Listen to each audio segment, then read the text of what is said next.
SAS congruence rule মানে এটা হচ্ছে side, S for side, A for angle, আর S for side, side angle side rule. এটা বলে যে আগে জেনে যাব কনগ্রুয়েন্স শব্দটার মানে কি। এটার মানে হচ্ছে যে কোনো ফিগারের মতো মানে একদম সেম শেপ আর সাইজ।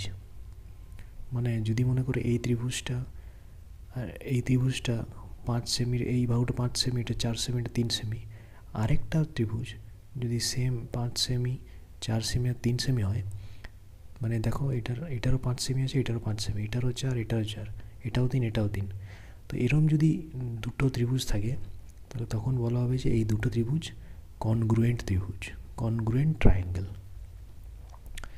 এবার এসএএস রুল কি? SAS side angle side rule হচ্ছে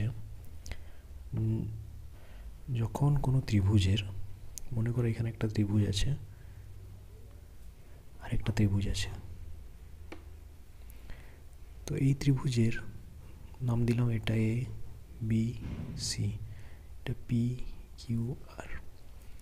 এবার এই ত্রিভুজের মনে করো এই বাহুটা, এবি বাহুটা 8 সেমি আর এই বাহুটা 9 সেমি, তেমনি এই ত্রিভুজের যদি এটা 8 সেমি হয়, এটা 9 সেমি, আর এবার এই দুটো যে বাহু আছে, এই বাহুটার মিলে যে জায়গাটা কোণটা তৈরি করছে এটা যদি 50 ডিগ্রি হয়, আর এখানেও সেমভাবে এই বাহু আর এই বাহু যেখানে মিশেছে এই জায়গাটা, এটাও যদি 50 ডিগ্রি হয়, তাহলে এই দুটো ত্রিভুজ কনগ্রুয়েন্ট ত্রিভুজ বলা হবে।